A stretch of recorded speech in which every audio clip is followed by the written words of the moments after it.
You're watching 535. This is 535. You're watching 535. You're watching 535. You're watching 535. We're live from the Capitol, and 535 starts right now.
Good morning. It's Tuesday, June 30th. Welcome to 535.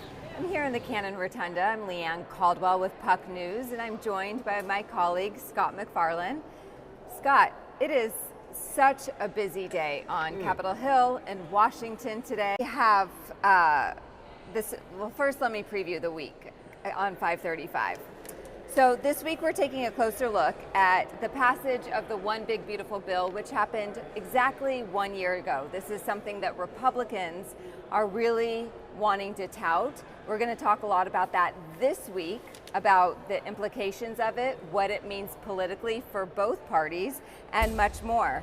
We're also going to talk to a number of House members about things like prediction markets, the NDAA, and a lot more.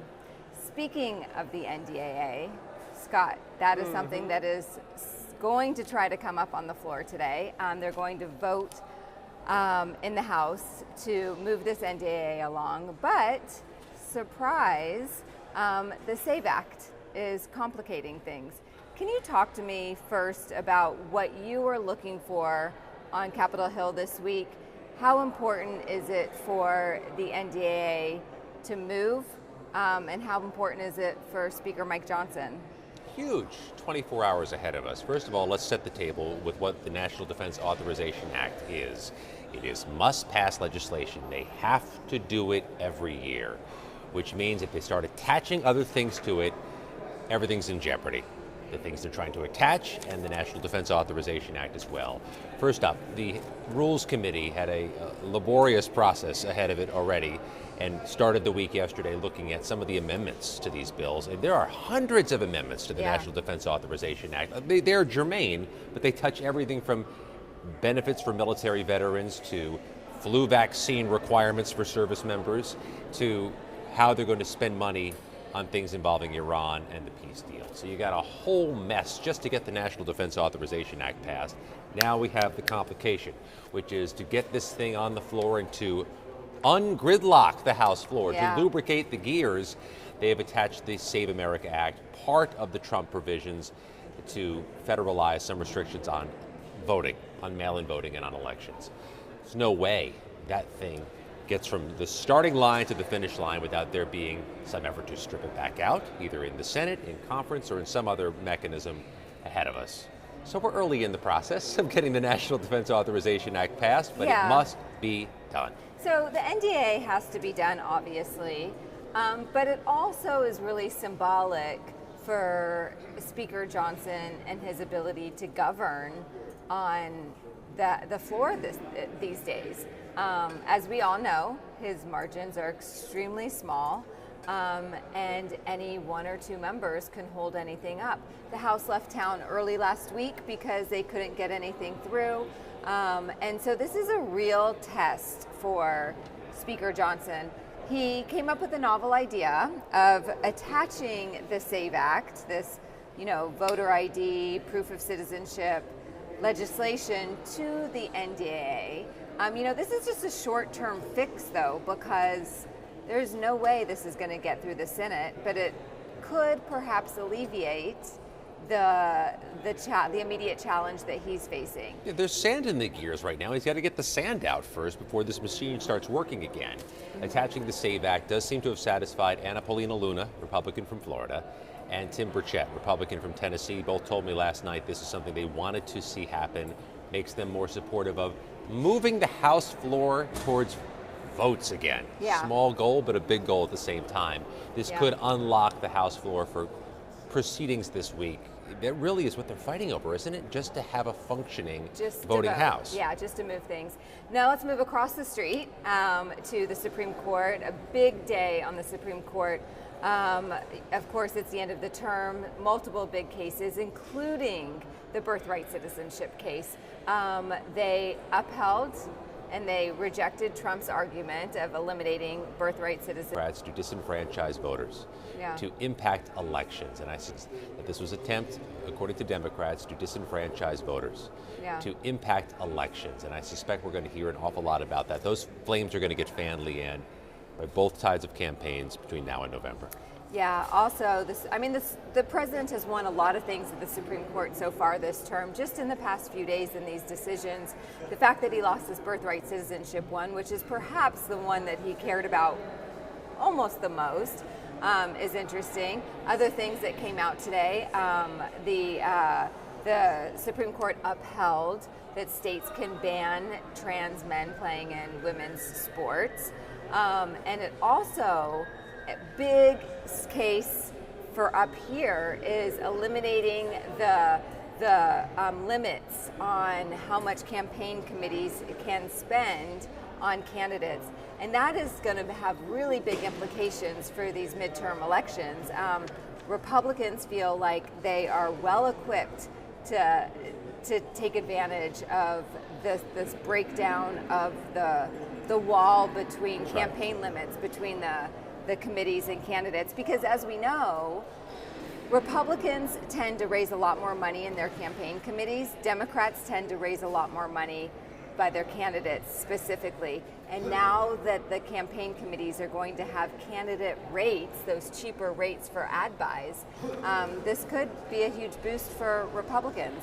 What stands out to you in what some of these court decisions say? Either the transgender ban, the campaign contribution limits, and yesterday the Supreme Court gave the president an enormous amount of power over independent regulatory agencies. Let's start with the campaign one because it directly impacts the 535, the members of Congress who now have to find a way to navigate this system. As you stated eloquently, Republicans have a much larger war chest. They just have more money. So if they're going to loosen the reins on spending, who's better equipped to spend immediately? Republicans clearly are. Though one could make the argument that we are already at a saturation point on how some of this money manifests itself in campaign ads, literature, and mailers. How much more can you really send out and have an impact? But there's other ways to use that money for the blocking and tackling of organizing and turnout that could advantage Republicans in the short term. I think what this does, though, for a number of incumbents is raise the question, do I want to get after this again? Do I want to have to raise such prodigious amounts of money to counter what the other party can do with outside alliances? Or is this just going to be the world of billionaires? And we saw, Leanne, earlier this month, 2 billionaires fighting for nomination in the Maryland 6th Congressional District. And for voters in the Maryland 6th Congressional District, they saw how that manifests itself in a tidal wave of mailings, ads, and outreach. If this becomes the world of billionaires, it may be a problem for the fundamentals of how the 535 function. Yeah, some of the most expensive House races in history have happened this cycle, and there's multiple of them. Scott, we're going to wrap up, but first I'm going to talk about what we have coming up on 535 this week.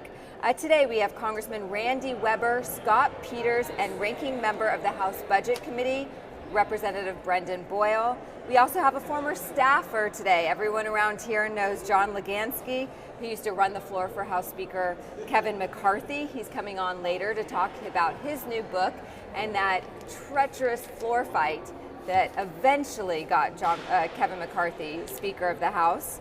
And so don't go anywhere. It is a jam-packed show. Scott will be back with you later today. I'll be back with you later today talking to Representative Dina Titus. And we'll see you real soon, right after a quick break. You're watching 535, and we'll be right back.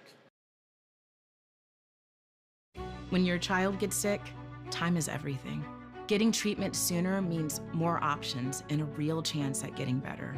Thankfully, almost every new treatment for cancer is available here. And because of strong American leadership, we get these new medicines first. But that can change fast. In other countries, many are told to wait or go without. If Washington copies other countries' policies, we'll have to wait too.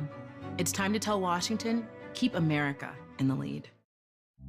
For all it takes to be a property owner and the prosperity that comes with it, you have an alliance working for you.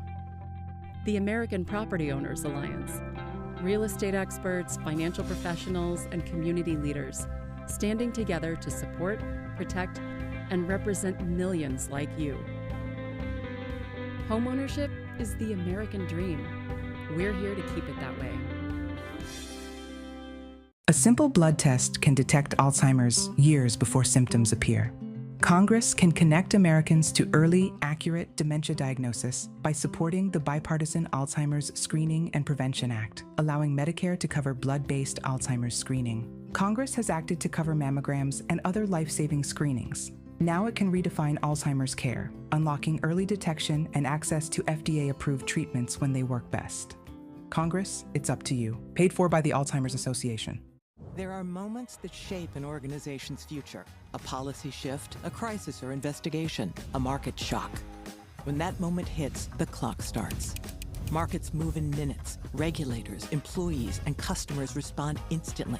Narrative helps leaders respond with pace, engage stakeholders with precision, and position brands with perspective.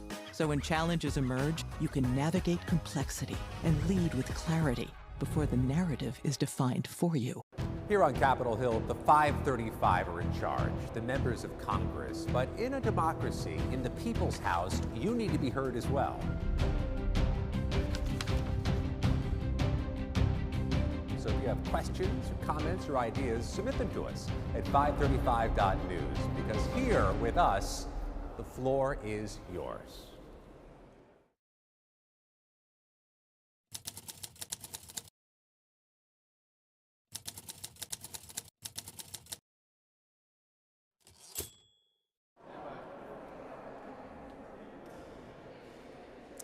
Welcome back to 535. I'm Brody Mullins. Thanks for joining us. Today we have Representative Randy Weber from Texas. Thanks so much for joining us. Thank you, Brody. Appreciate it. You were saying before we started that your district produces more energy than any other district in the country. Tell us about that. Well, I'm the upper Gulf Coast of Texas. I start the Louisiana line, that other foreign country. Right. And we come down the curve. There's 3 congressional districts basically in the Gulf, what President Trump has chosen to call the Gulf of America. I thought he should have changed it to the Gulf of Texas, but that's just me, Brody. All right. But anyway, so we're the upper 3, and we've got 7 ports. We produce 65% of the nation's jet fuel, wow, 80% of the nation's military-grade fuel, and 60% of their strategic petroleum reserve is in my district, our district. We have currently 3 LNG plants, and I can't tell you about all the chemical plants and the refineries that we have. We produce. And not only that, do we produce 80% of the nation's military fuel, as I said. The port of Beaumont, which is one of our 7 ports, moves more military personnel and equipment out of the country than any other ports of the other 49 lesser states. That's amazing. Yeah. Wow. And you've got Cheniere down there and some of the other big well, Cheniere's across in Louisiana, okay. And we actually help with Cheniere. The Sabine Neches Waterway divides Louisiana from Texas. It's the second longest waterway in the Gulf in this area, wow, second only to the Mississippi River. And they're probably 7 or 8 miles across the Sabine Neches Waterway from us, the Louisiana border, and I've been there. Yeah. But the Sabine Neches Navigation District helps them move ships out. So Texas has a part in that. And by the way, Chris Wright, Secretary of Energy, was there about 3 weeks ago, met him down there. And then I actually went with him over to Louisiana to look at some of the LNG plants in Louisiana, because between Louisiana and Texas, we produce a lot of LNG. Amazing. And then you've also got shipbuilding. So We do. Tell us about that. There's recently a big opening down there. Oh, absolutely. Well, Galveston, is actually south of Houston, about 50 miles. That's in my district. Davies Shipbuilding has a contract now for icebreakers with the United States government. Right. And they're coming to Galveston, and they've taken over a shipyard. They've bought a shipyard there, I guess I should say. And they're also going to be in Port Arthur. So there's going to be jobs. Some estimates as much as 5,000 members by the time, employees by the time they get going. That's amazing. Shipbuilding. The United States has been out of the icebreakers for way too long, Brody, way too long. So that's a good thing we're getting back in. And they're building the next two big icebreakers are being built. They've got a contract which will come to Navy Shipbuilding. Now they may build some of them. I think it's 6 is the total. We're trying to get 2 of those in Galveston. It's going to take time. It's going to take time to get that factory up and running. It's going to take time to hire all those employees. So it's not going to be next year. You know what I'm saying? It's not going to be this year or next year. Right. It's going to take time, but we'll get there. We need more ship icebreakers, I should say. And the president is on top of this. If China, as he likes to say, if China or Russia was sending ships across the Arctic, the North Pole, and they were shooting missiles down toward us, we would want a way to be able to break that up and be there ahead of time. I think China has, at last count, 6 icebreakers, and Russia has, 12, 15, 20. And how many do we have? We have 2. Really? Wow, 2, and then these 2 that are being built now. And I think the contract is for 5, if not for 6. Okay. We had a non-disclosure agreement for a long time, so all the details were kind of coming out little by little. Okay. Yeah. So obviously, energy matters so much in your district. I want to talk about AI. You're also on the key committees for these topics, energy and commerce. Sure. You're the energy subcommittee chair on science. Right. So I think all these issues sort of come to right to where you are, right to your desk. So let's talk about AI for starters. Everyone's saying that AI and these data centers are going to suck up all our energy. Do you think some of these AI companies should be paying their own fair share, or should we just be building more plants to feed them? Yes, on the first question, and on the second question, look, we need to be the #1 leader in AI. That goes without saying. But those industries that are coming in need to pay their fair share. Now, some of your reader or listeners viewers may not know, I spent 4 years in the Texas House of Representatives before I got demoted to Congress. And I was on the Environmental Energy Committee back then. And Texas produces more energy. We're talking about wind, solar. We have 20% wind, 5% solar than any other nation. We've got our own grid, ERCOT. And so Governor Abbott and the Texas legislature is watching this very closely, and I've been in contact with them to see exactly what the requirements are, exactly how they ought to be handled, and we want to make sure it's good for Texas, but we need the energy. We need AI. We can't let the Chinese be in the leadership role in AI, because once whoever wins, it's kind of like military people know that whoever occupies the high ground has the upper hand. Well, space and AI is extremely important. It gives us the upper hand. So we want them to come to Texas, but we do want the companies to pay their fair share. We want our grid to be enlarged, and we want the energy to be there. And we don't want it to be at the expense of Texans. And so related to that is a whole issue of permitting reform. So where does that stand on Capitol Hill? It seemed like earlier this year this was a huge priority. I really thought it was going to get done, and here we are. It's almost August. What's happening? Well, our friends across the aisle, I'm a Republican, obviously. I call myself a Christian, conservative Republican, and in that order. We want clean energy. We don't want the taxpayers having to pay for everything. Permitting needs to take place with all these energy companies. You probably know this. Texas has more miles of pipeline in the state of Texas than all the way across than anybody else in the country. They've got to move fast. We actually are working on a bill. We actually had a meeting the other day here about when people go out to contest pipelines and to demonstrate against them, they don't have the privilege to turn off valves and beat down doors and fences and stuff like that. They should be arrested for that. But that's a little bit of a segue. So anyway, permitting, it ought to be, there's no reason why it ought to go through the DOE, it ought to go through EPA, it ought to go through all these different things, and it take 1 or 2 years and then put those in succession, 5, 6, 7, 8 years. No, people who want to invest their money, they want some certainty. They want to know what's going to happen now. So we're trying to get permits to run parallel lines. Let's do the EPA, DOE, let's do all of them for everything at the same time. Why not? We should be able to. So, related topic on AI regulations. There's talk about a moratorium blocking states from having their own regulations. Where do you stand in Congress on that one? States' rights. Yeah, okay. Do you think every state can make their own regulations on Well, hey, I'm from Texas. right? You know, we have a bumper sticker that says, don't mess with Texas. All right. The government is also doing more recently, the administration, to regulate AI, orders on Anthropic and these other companies about who they can sell their products to or who has access. What do you think about that as a conservative? Well, again, you don't want the government into, but just remember this too, we're also dealing with other governments, China, Russia, and of course even the Iranians are all these people trying to get into our grid, for example, and wreak havoc with our grid system. The government needs to tread very, very lightly. If it's something that has a national implication, that's one thing. But again, I don't want them telling states what each individual states can't do in their own state. For one thing, you think about New York, Maine, some of those states in the Northeast, they won't let pipelines come into their states. They don't want to use natural gas. So what do they use for heating in the summertime? Oil.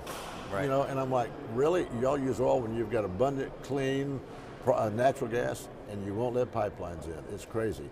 That's on New York. Again, let the government, let the states do whatever they want to. Yeah. So we started off talking about energy in your district, which is fascinating. I should have started with the news that Congress is moving on the NDAA. You had a couple of amendments yesterday you're trying to get in on quantum tech. Tell us about those and what's the plan. Well, quantum techs, I'll get down in the weeds. I actually brought an article on that. Quantum physics has been around a long time, and all this stuff with computers has been around a long time.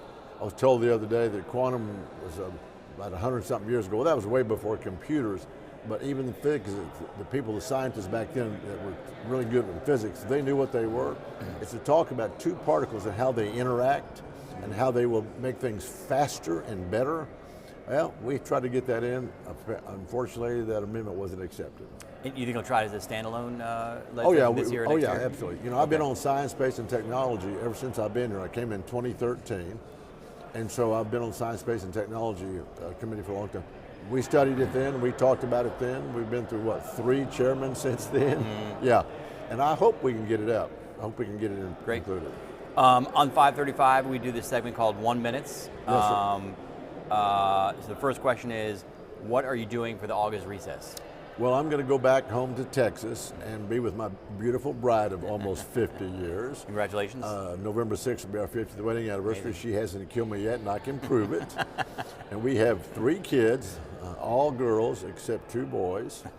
And so they've given us 8 grandkids, so we'll be with them having a good time.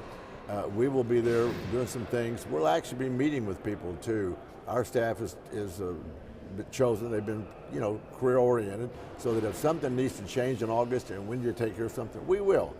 But we'll be using August. We're going to go on a cruise for our 50th wedding anniversary, the first week of August. So if your viewers or listeners are watching me, I need to borrow some money because we're paying for 19 people on that 50-year anniversary cruise, which is actually in August, but November the 6th is our. That's amazing. Yeah.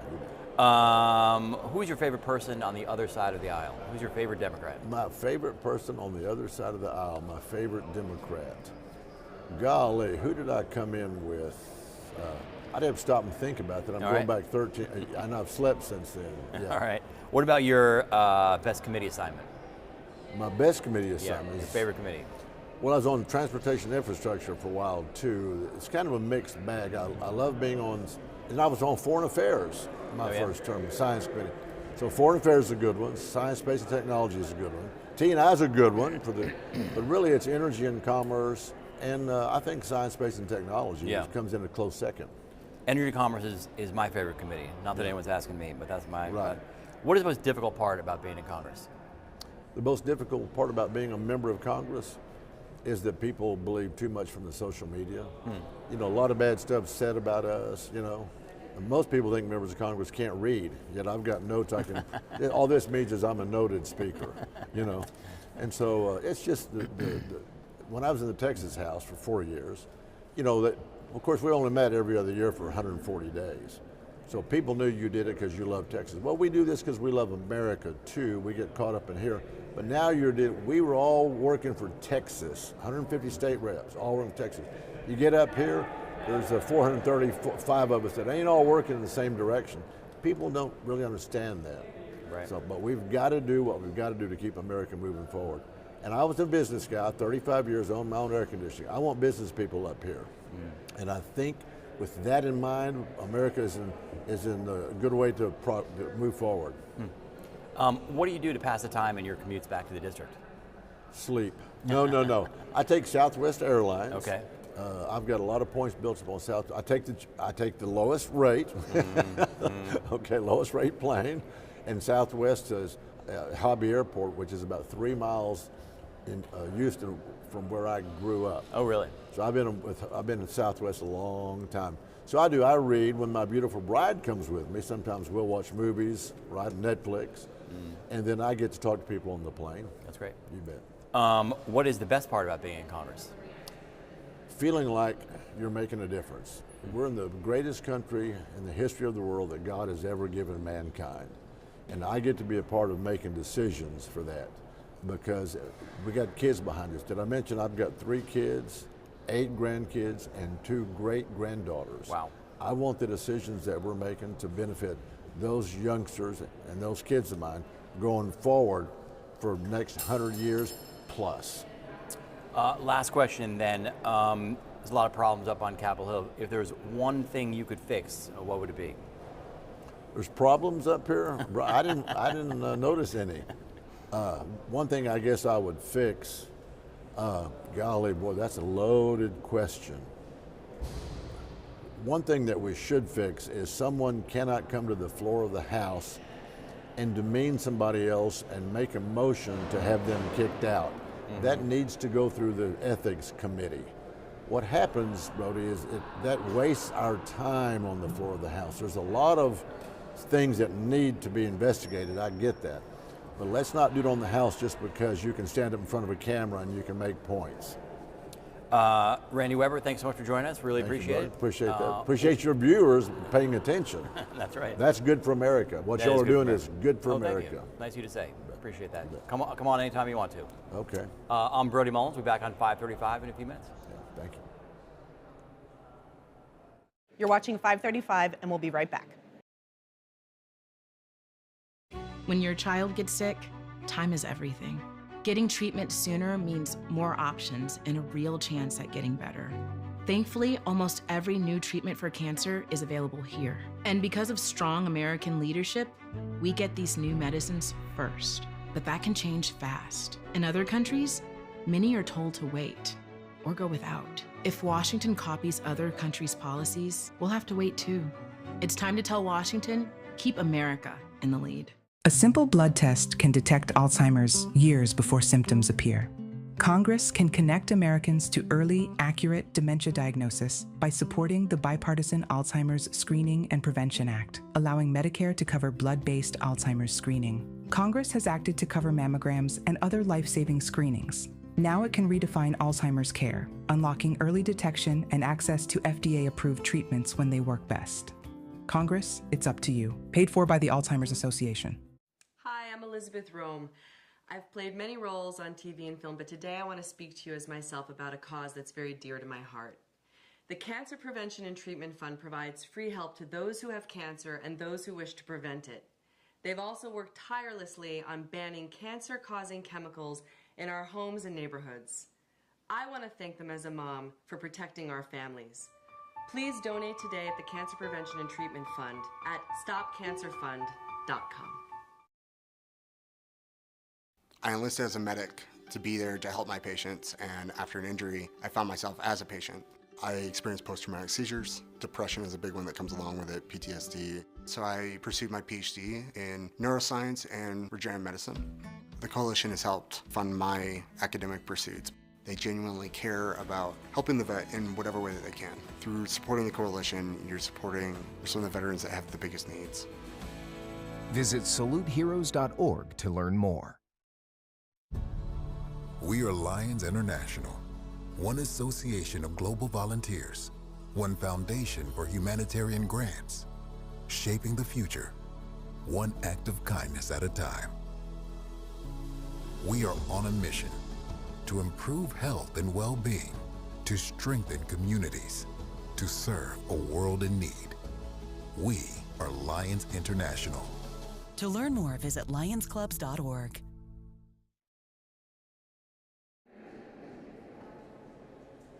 And we're back on 535. I'm Scott McFarland, joined now by second-term Republican Nathaniel Moran.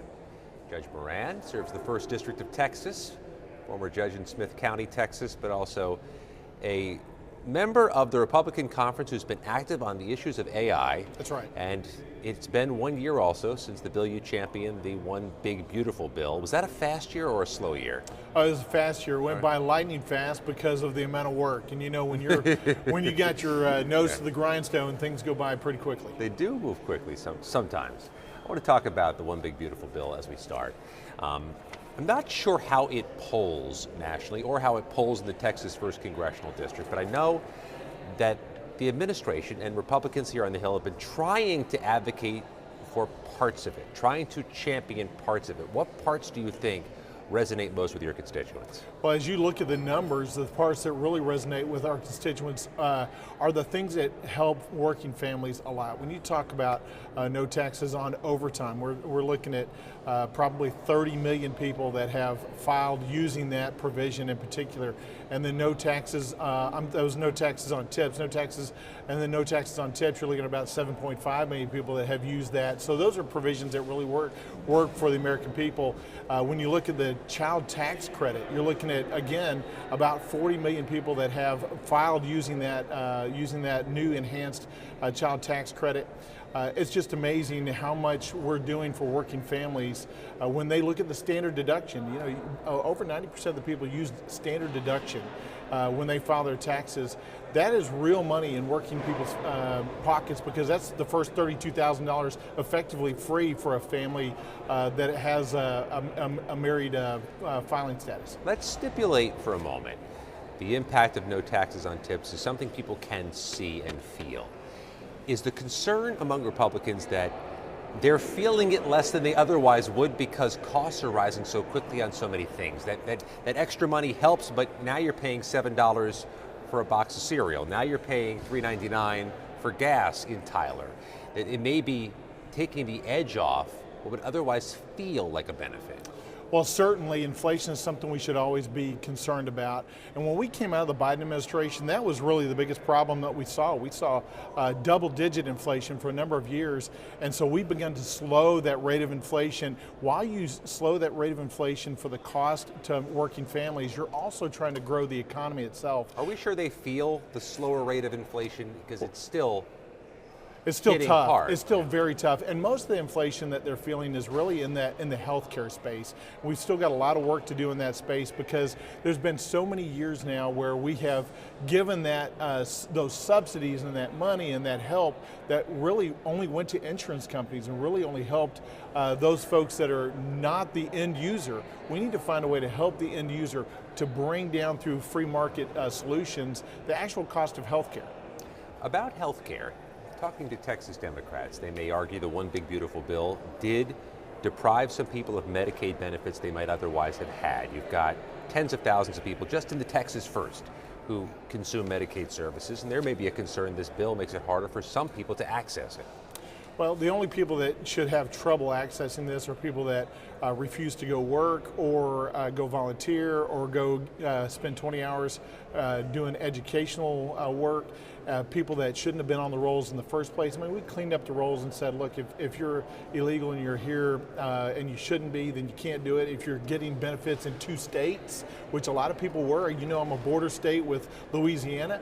There were people that were trying to access those benefits both in Louisiana and Texas. We said, you can't do that. You can't double dip. So if you actually needed the help, we're trying to preserve those programs for people that actually need it. But for people that shouldn't have been on those rolls, those are the only people that are off the rolls. The elderly, the disabled, the folks with children, they're still on it. They're still able to access those benefits. That's who we want to preserve those benefits for. But those that were inappropriately on it, that were just sitting on their couch saying, you know what, I'm not going to go work. We said, you got to get up and you got to work. You got to put some skin in the game to receive these benefits.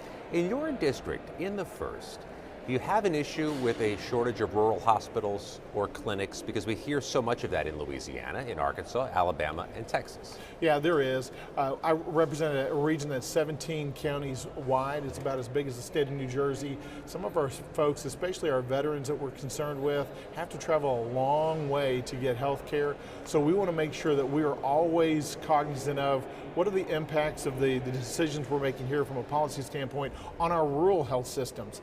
One of the problems with that issue in particular is we have so many urban hospitals that have tried to make themselves look like a rural hospital to access rural hospital benefits. We had a hearing here recently in Ways and Means Committee. We talked to a hospital that was from New York City that was considered to be a rural hospital under the current definitions. That's just not right. And so when you're looking at preserving true rural health care, you need to say, look, we know the distinction between being in Manhattan and being in upstate New York. There's a big difference. We need to make sure that the statute reflects that. Talking to Nathaniel Moran, 1st District of Texas. I want to ask you about your AI bills in a moment, but let me close the loop because you mentioned undocumented immigrants. There was a ruling from the Supreme Court striking down the president's attempt to end birthright citizenship. What did you make of it? Yeah, it's a nearly 200-page opinion. I just got that about an hour ago, right before our interview. I have not had a chance to read it. It looks like a 6-3 opinion, but certainly understand that the court is doing its best to look at the constitutional language that's there and interpret what was the original intent of that language when it was written. And so we're going to have to read that opinion before I give an opinion. I always hesitate to ask judges to quickly opine on court decisions. What did you think of the overall initiative by the president to try to end birthright citizenship, independent of this court ruling? One of the things I've said is, look, I know that there's a lot of folks back home that want an end to the birthright citizenship. It may have to be a legislative fix, and that's what we needed to hear from the Supreme Court was, what does the Constitution actually say about this, and get a much more full opinion than what we had from the 19th century opinion, and get an updated opinion to say, here's where we stand presently with the facts as we know them and the original intent of the drafters of that particular amendment. So we want to go back and look at that and say, all right, do we need a legislative fix now? And if so, can we actually accomplish that and achieve that? Think there's an interest or a will to do that in Congress? I think there's certainly an interest to do that. When we've seen open border policies like we did under the Biden administration and the rampant disregard for our sovereignty and our actual national lines and having people just flood into our country, I don't know that was something that our founding fathers anticipated and the folks that wrote this Constitution Amendment anticipated. So we may need to come back and revisit that. Let's talk about artificial intelligence. I recognize there's not much connective tissue between those two issues, but let's segue over to some of the bills you have on artificial intelligence are to ensure there's some type of alert system or reporting system if there's a danger. Explain what that is. Yeah, so we just filed the AI Incident Reporting Act, and here's what we want to see happen is, we know that the canaries in the mine are effectively the private AI companies on the very front line of developing these systems. We want to know when there's a national security or a public safety threat that is posed by these AI systems. We want those folks to have a mandatory report to the Department of Commerce, so the Secretary of Commerce then can, within 48 hours, notify Congress in case we need to take action. We don't want to stifle innovation or regulate AI to death. There's other places around the world that are doing that. We want innovation to move forward. We want to beat the Chinese in the AI race, no question. But we need to know when there's a national security threat. The only way to do that is to say to these companies, look, when you become aware that systems get to a place where they can circumvent human abilities or human intervention, or when they have a biological or chemical ability to really create harm on our infrastructure or on our American citizens, you got to tell us. And so tell us within 7 days. Does that require them to be honest brokers or to be uniquely transparent in a way sometimes corporate America is not? Yeah, it does. And I know there's a lot of them right now that want to be and that are. In fact, we work closely with industry because a lot of them came to us and said, we need this. We need to have this mandatory reporting. But there's some that are not. And here's the deal. It's the ones that are not that you got to be worried about. The ones that don't want to report it, those are the ones you got to worry about. The ones that do report it, we know they're honest brokers. I don't want to, real quickly, What are your youngest constituents, those 20-somethings, those college kids, what are they thinking about this? Because I sense a fear and an apprehension among young people about what AI is going to do to their financial futures, right. Their ability to get a job, their ability to be safe. And I ask you that because you say you don't want to regulate it to death, but there's clearly some concerns.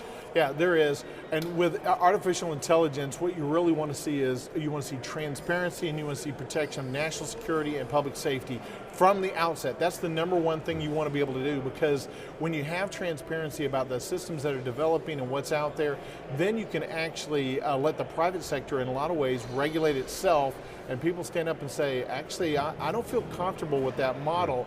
But the young people, to your question, frankly, they see it as a tool. But it's such a new tool. They want to know, is this going to long-term impact my life in a negative way that is going to, that I need a little, just to give me a little bit of boundaries. Just give me a little bit of protection here. Let me run free within those boundaries. It's that old analogy of if you build a park and put a playground in the middle of a big field, if you don't put a fence around the outside of the field, all the kids stay right in the middle.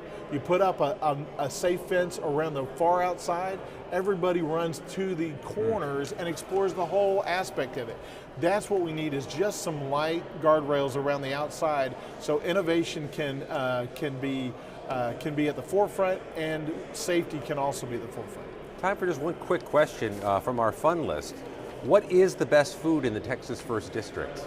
You have to answer that without ticking somebody off. Oh, I know. Well, the best food in my district, without question, I think is barbecue. You can go to a couple different places, the Country Tavern in Longview, Texas, or you can come to Stanley's Barbecue in Tyler, Texas, a bunch of places in between. Those are two of my favorites. You can't get better ribs, I don't think, or better brisket anywhere in the state. Nathaniel Moran, Texas's 1st District, second-term Republican on the Ways and Means Committee. Thank you for your time. My pleasure, thank you. Much more to come, including Congressman Brendan Boyle, as we talk about some of the fast-moving legislative shifts that are going on in the House this week. That's coming up on 535. You're watching 535. We'll be right back. I work hard. My dad worked hard. That's where I got it from. What I take home is my future and my kids' future. And if I can invest in companies, they're going to reflect my principles, what I believe in. So why would those companies hire outside people to tell them to embrace principles I don't believe in? Congress must protect the financial future of Americans from the foreign-owned duopoly that answers to no one.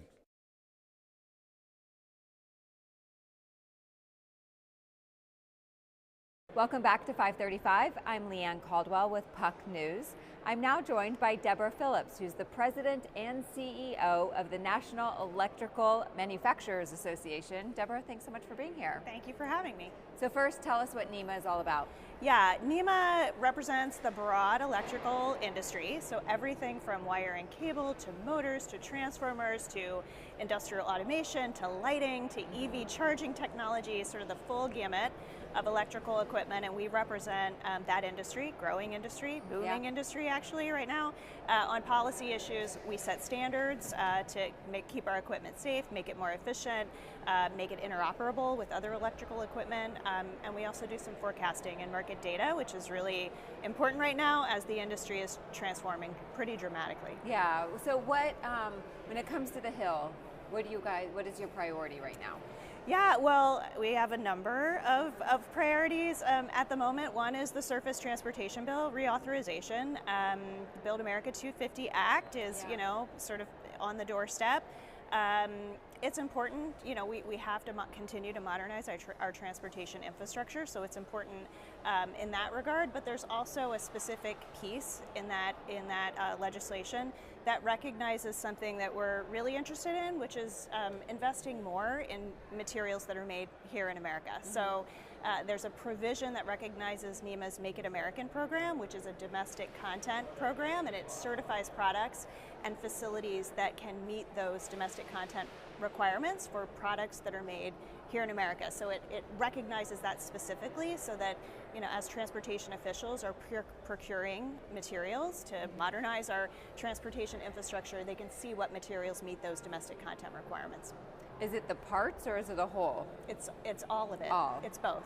And it would be labeled like the exactly made in America. Yes, like this facility meets domestic content requirements, or this piece of equipment is marked NEMA Make It American. What's the percentage to meet that requirement? It varies. 55 is where we're at currently. It ratchets up over time. It'll move to 75% soon. And our industry is really supportive of that. We've been bringing a lot of manufacturing home. We've invested about $200 billion over the last several years in U.S. manufacturing. So we support that objectives. And this program helps the marketplace recognize those materials. So what is the status of the surface transportation bill? Well, I mean, it's passed out of committee, so we hope that we need a strong, Senate companion.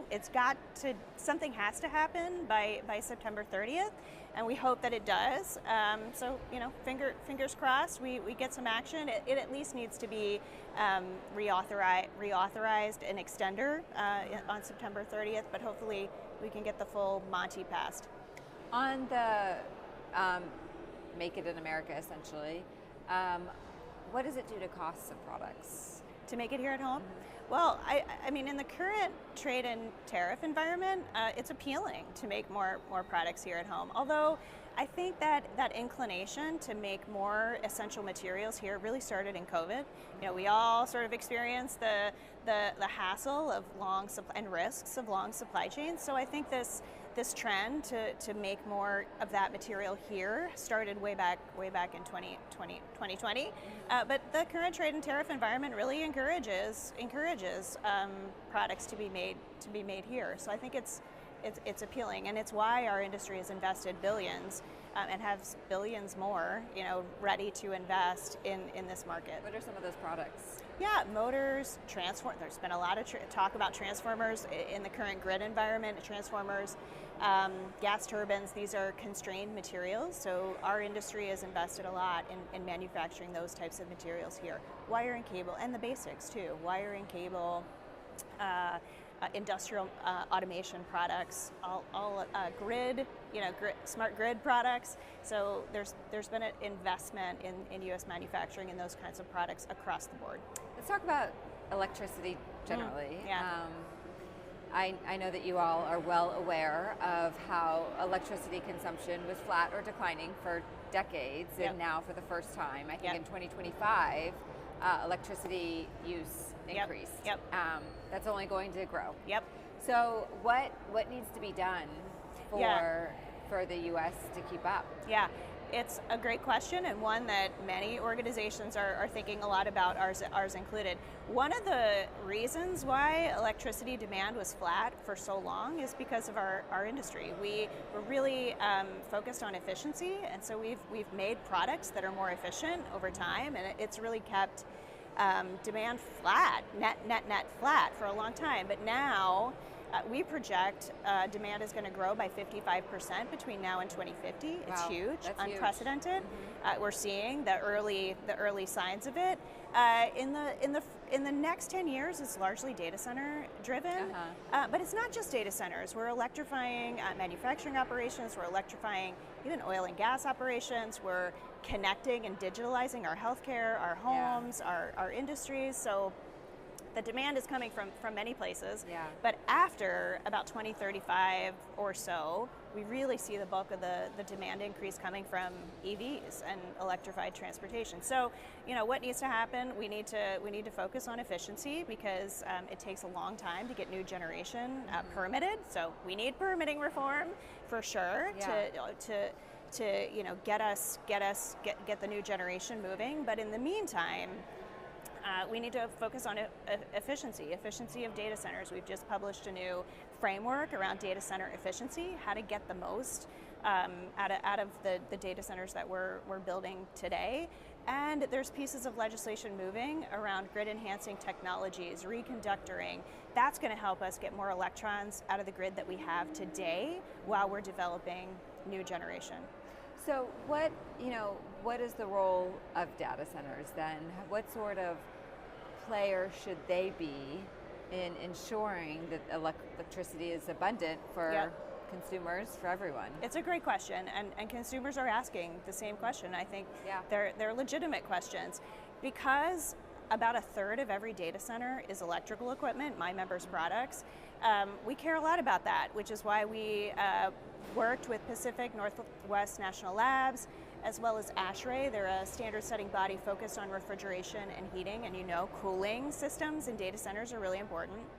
So we teamed up with those two organizations to produce this framework around making sure that data centers are designed and operated with efficiency, safety, environmental impact, carbon in mind. And so I think that gives a blueprint for data center developers and operators to think about those impacts. They should be thinking about those impacts. There's been some legislation introduced recently around ratepayer agreements. A number of the hyperscalers signed a ratepayer pledge at the White House in March, sort of taking on some of the financial responsibility of developing the generation sources associated with data centers. So I think all of that needs to happen. We need to be thinking about how we're designing and operating data centers, and we need to be thinking about the cost structure that supports them, so that one of the key issues that consumers are talking about is their electricity bills. Yeah. They don't want to bear the burden, nor should they. So all of these things need to happen to make sure that doesn't happen. What are some of the roadblocks for this issue specifically, and for permitting reform? Well, permitting reform, on permitting reform, I've never been more optimistic that it can happen, and it needs to happen between now and the end of the year, in my opinion. Yeah. We've got bipartisan support. We've got a House bill, the SPEED Act, very positive. We need both houses of Congress, and we've had conversations with members of Congress in both houses as recently as this week. And they've been very optimistic that something can be done even this summer. So we're optimistic that now's the time for permitting reform. I just think the signals, it's just so clear that this is a bottleneck, and it's one of the reasons why we're constrained. If we could get projects moving faster with certainty, without fear of litigation or reversal of decisions, I think we're going to be in a much better place to also support consumer costs of electricity. Yeah. When it comes to the data centers, do you see any movement on, I know there's legislation out there, but do you see anything like seriously moving to, maybe not this Congress, it feels too soon, but perhaps in the next? I think things are happening even outside of legislation. I was with a major hyperscaler about a month ago, and they were talking about a specific project where they underwrote the costs of grid enhancing technologies. They support, oftentimes that's the fastest way. It's the speed to power avenue. They paid for reconductoring, which is basically making the conductors, the wires, more efficient.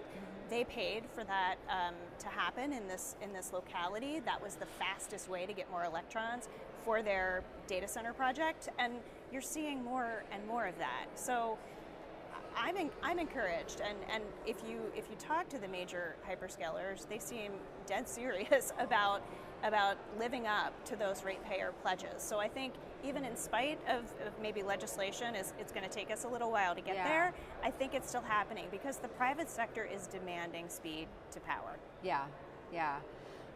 Getting back to your Made in America, and I know I'm not saying that phrase. Make it American. Make it American. How confident are you that it will be included a part of surface transportation at the very end? I'm pretty confident. There's bipartisan support for more products made here at home, so I'm pretty confident it's going to be in there. As I mentioned, the Federal Highway Administration has already recognized the program, so there's no controversy within the agency of jurisdiction. We also have a bill moving where HUD would also recognize the program, because the federal government supports housing in a number of areas. So the more that housing developers can procure materials made here at home, it's also supportive of their objectives. So I'm pretty confident that it'll be adopted. What's the hardest part about coming up here and lobbying? I think remembering that members of Congress are people too, and in spite of such a polarized dynamic that we all feel that there's a polarized dynamic, relating to people on a human level about interests that connect all of us. I think just reminding ourselves that, you know, we're all part of this human ecosystem, and, you know, there's still plenty of opportunity to connect human to human. Have you seen an evolution over the years of which party is more susceptible or more sympathetic to your issues? The electrical industry serves all markets, really. I mean, we're so ubiquitous across the economy that I feel like we're pretty we play it pretty straight down the middle. So we support renewable energy. We're huge in electric vehicle infrastructure, which was a big focus of the last administration. But we also support oil and gas. We support you know, deep water development through electrical applications. That industry is electrifying. So I really think we've got pretty broad appeal, and it doesn't feel like, you know, there's one party or another that, you know, is more interested in our issues. I think that's, you know, one of the nice things about working for the electrical industry is we're just across the economy, and you really don't have to, you know, deal in an ultra partisan environment. Yeah. Is it opposition from other industries that is the most difficult then, or is it getting members to prioritize what matters? I think actually that's the hardest part. We're hidden. We're literally behind walls. We're underground. Yeah. We're, you know, under the hood of your car. Yeah. So, you know, you don't think about it. You sort of take it for granted. So I think, you know, but yet we're the #2 exporting sector of this economy. We're 2% of GDP. We're huge. Yeah. But I think we're hidden and sort of out of sight, out of mind. So I think that profile raising is probably the hardest part. Yeah, great. Deborah Phillips, thank you so much for joining us today. Thank you so much for having me. It's been a pleasure. Yeah. 5:35, we'll be right back. You're watching 535, and we'll be right back. For all it takes to be a property owner and the prosperity that comes with it, you have an alliance working for you. The American Property Owners Alliance. Real estate experts, financial professionals, and community leaders standing together to support, protect, and represent millions like you. Homeownership is the American dream. We're here to keep it that way. You're watching 535. This is 535. You're watching 535. You're watching 535. You're watching 535. We're live from the Capitol, and 535 starts right now.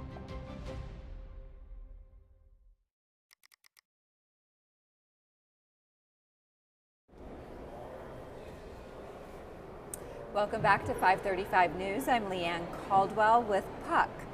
Joining me now is the co-chair of the House Bipartisan Fiscal Forum, Congressman Scott Peters of California. How are you? Great. Thanks for having me, Leanne. Yeah, thanks for being here.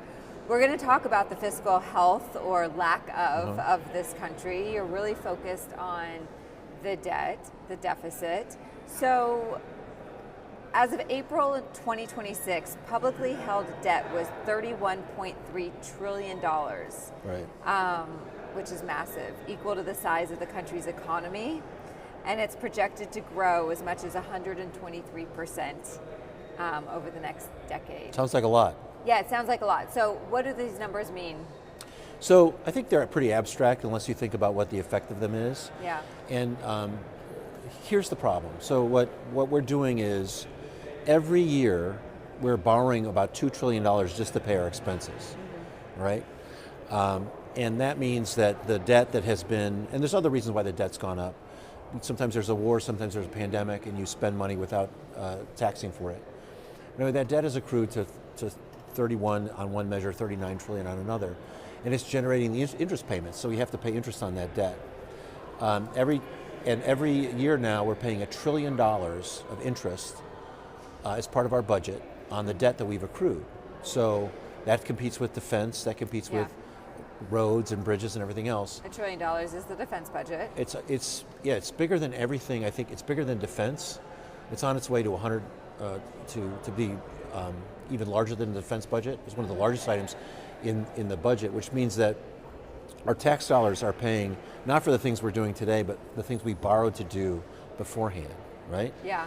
And every year, because we don't balance the budget, we add about $2 trillion to that deficit. So it goes from 31 to 33 to 35 every year. Yeah. In addition to some pretty bad tax decisions by the Republicans, I think, and some pretty bad, or some pretty maybe necessary but expensive COVID decisions. So that debt is really high, but it really affects what we can invest in as a country, and that puts upward pressure on interest rates. So because the government is so large, the money we borrow competes with other money and raises interest rates for everyone, which raises mortgage rates and creates more affordability concerns. So it's something we got to get a hold of. So, as I'm sure you're well aware, when a Democrat is president, Republicans talk endlessly about the deficit and the debt. When people like Donald Trump are in office, it doesn't come up very often. Right. So, talk Donald about Trump's been called the king of debt. Yeah. In his private life. The king of debt. Right. And it translates to government life. Yeah. You know, I think it's both parties. I do think that, historically the debt has done better under Democratic presidents like Bill Clinton, who actually was last president to balance the budget. But I think we need to get past that. And so we've got some ideas for how to figure this out in a bipartisan way. One thing that I've been proposing is a bipartisan debt commission, something like the Simpson-Bowles proposal back in 2010. Which went nowhere. Got pretty far, but just didn't quite get through. And one thing we want to do as part of ours is require a vote on the floor. We mandate there will be a vote on the floor, up or down vote, on what the recommendations of the commission would be. And the commission would be members from the House and the Senate from each party, but also would include experts who can really make sure that we deal with the facts. And we have I think there's some openness to that, but I'll tell you, from both the extremes, we got a lot of opposition. Why? I think that from AARP, we got a concern that Social Security benefits would be cut. And from... should that be part of the equation? Well, I think Social Security's got to be part of the equation. We should try to avoid benefit cuts. Okay. But just from the right, we got Grover Norquist and Newt Gingrich absolutely opposed because they thought taxes would be raised. I think most Americans understand you have to do some cuts and you have to do some increases, but we have to get a hold of this because it's a crime against old people and it's a crime against young people. The crime against old people is not dealing with Social Security right now. So, you hear a lot of politicians out there saying, don't touch Social Security. But here's the problem, Leanne, is that in about 6 years, when revenues are no longer able to meet outlays, under current law, you have automatic across-the-board benefit cuts. And right this year, those cuts are calculated to be 24% benefit cuts for everybody, whether you're 72 or 92, whether you're rich or poor. That's the status quo in 6 years. So, yes, okay, I understand the stats, but we have been hearing this for at least 20 years, that in just a few years, Social Security benefits are going to be cut, and then they never are. Well, here's the problem, because typically you have this large amount of general fund money you can pay, but we're $39 trillion in debt. There's not going to be enough money to pay it. So the sooner we get on to solving Social Security, the better we're going to be at avoiding the benefit cuts, I think, which is what we want to do, particularly Democrats want to do. And so we need to do that. But the crime against young people is that we're spending their money to solve our problems. My generation has been borrowing money, and we're going to be leaving the bill with young people. And so all the problems they're already having with trying to buy a house, trying to start a family, all those things that are getting delayed already because everything's so expensive, are going to be much, much, much worse if we don't get a hold of this, because those debt payments are going to continue to increase, and it's the young people who are going to pay those. So what about Democrats? Where theoretically could Democrats cut in the budget outside of defense to help pay down some of this debt? I think we have to be willing to look at cuts. I think the interesting thing about this is that I think Republicans, there are a lot of Republicans out there who say we have a spending problem, we don't have a revenue problem, we do everything with cuts. They've just demonstrated that that's not true. They have the total keys to the car. They have the House, the Senate, the presidency. They made dramatic cuts in the one big beautiful bill. We're still going to run under their leadership over $1.5 trillion deficit for this year. So they can't cut enough. And at the same time, they lowered taxes. We're going to have to raise revenues on people who are able to pay. And I don't think there's any way around that. I think Americans understand that too. It's tough to raise revenues now on the middle class, but there's such a wealth disparity now. There's so much money that that people are making as in part of the economy. That money needs to be taxed to help us pay for the government. Yeah. So how does this get through? Who are some of your key allies on the right? Well, so my co-chair is Bill Huizenga from Michigan. Mm-hmm. He is the co-chair of the Bipartisan Fiscal Forum. We've got a pretty good group of people who support this concept of a commission. We also support a target, a numeric target of 3%. We want to leave the, want to make sure that the annual deficit is no more than 3% of the GDP. Mm-hmm. And we know that doesn't balance the budget right away, but that gets us to a level where the economy has a chance to grow faster than the debt. Which right now it's about 5%, right? Yeah, it's about 5 or 6%. And so, that would be a good numerical target we could work on. There's other process reforms around the debt ceiling that our group would like to make. A lot of us support no budget, no pay. The idea is if you don't do a budget, it's Congress that doesn't get paid, not the workers when we have a shutdown. Oh, interesting. There's a lot of support, I think, in the rank and file to do something hard like that. Yeah. It's a little hard to get around leadership sometimes, and right now, I think some of my colleagues in a quiet moment would express some frustration with Speaker Johnson not pushing the debt commission like we think he should. That's a pretty easy thing to do. Yeah.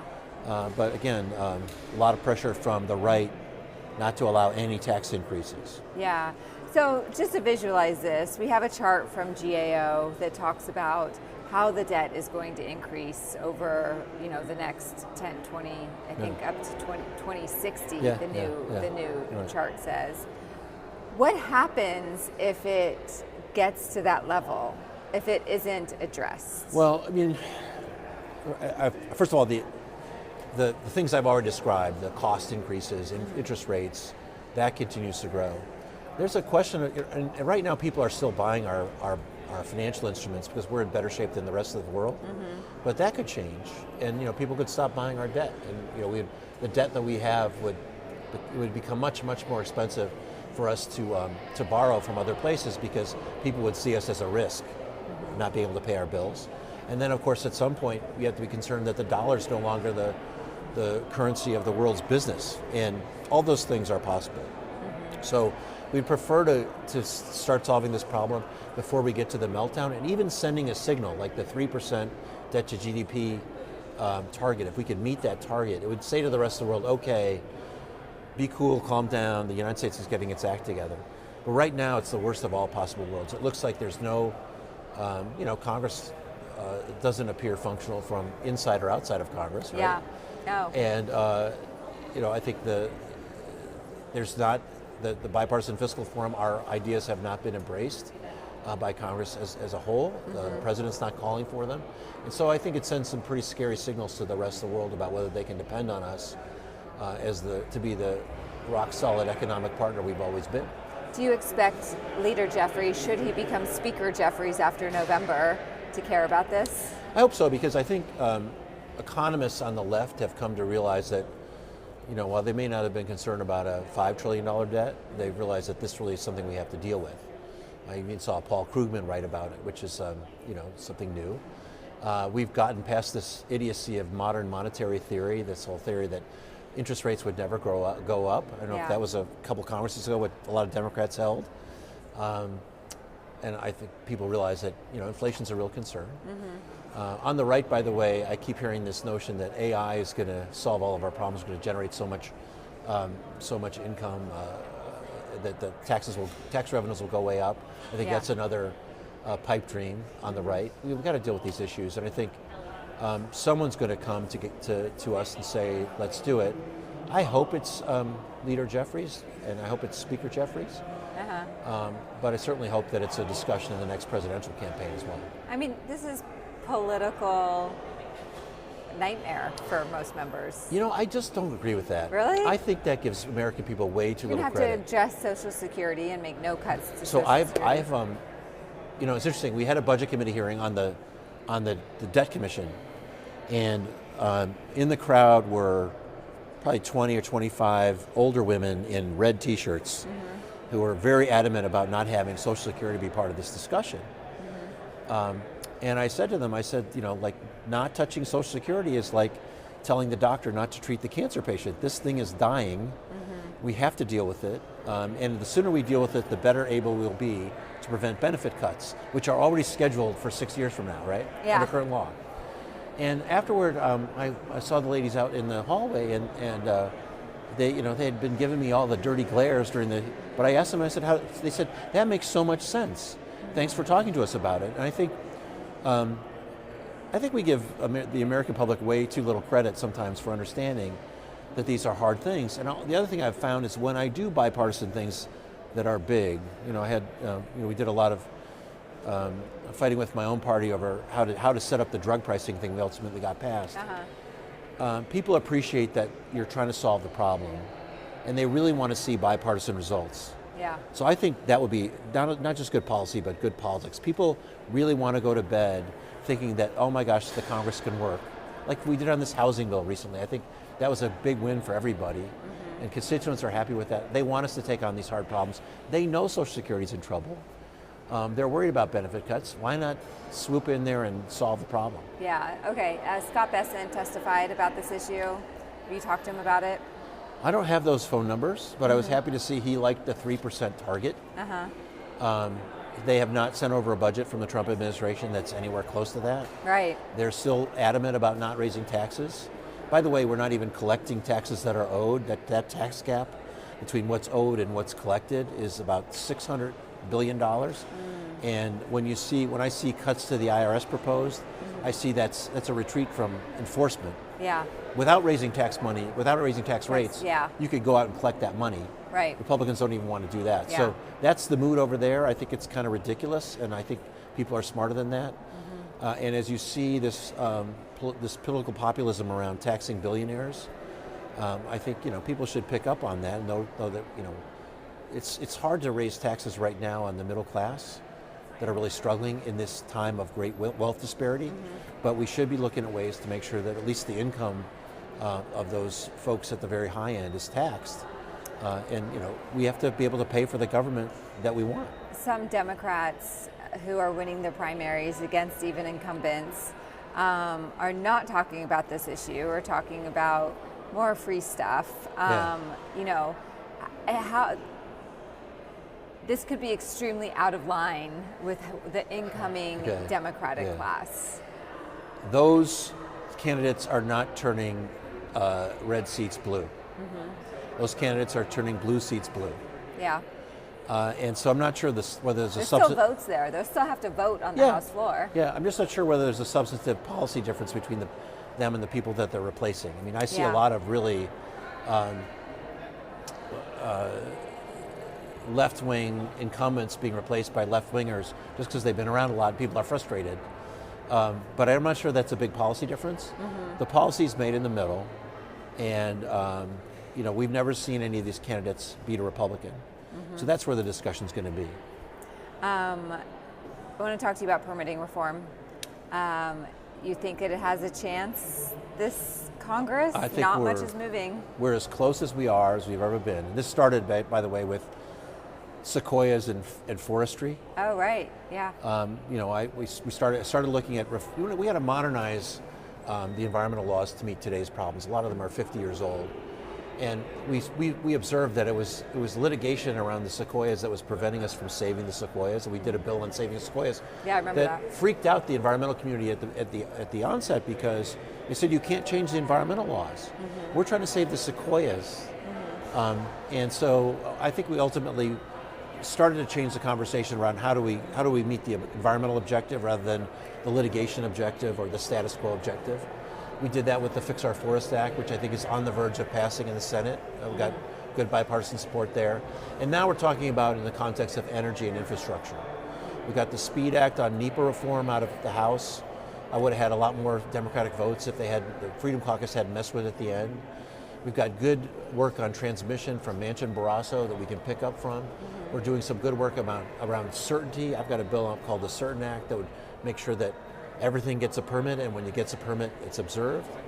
And there's some other reforms that I think people are talking about. If we get all those things to be married up in one room before the summer, I think we got a really good chance to do something that would be meaningful for the country, and also would really get out of the way of clean energy in many respects.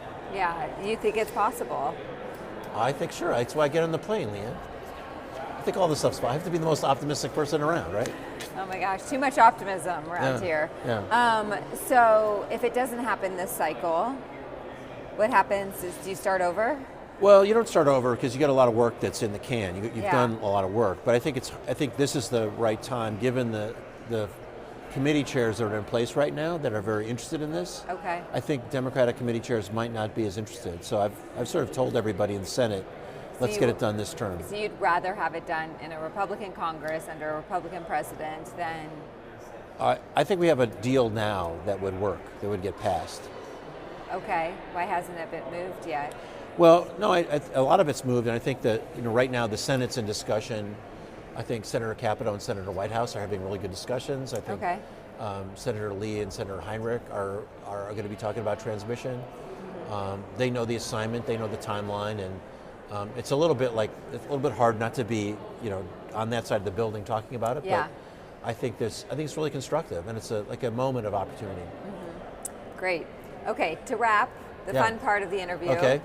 5:35, 1 minute. Right. So I'm going to ask you some questions. I need honesty here. Okay. Okay. So what are you going to be doing for August recess? I'm taking a vacation with my family. Oh, where are you going? France.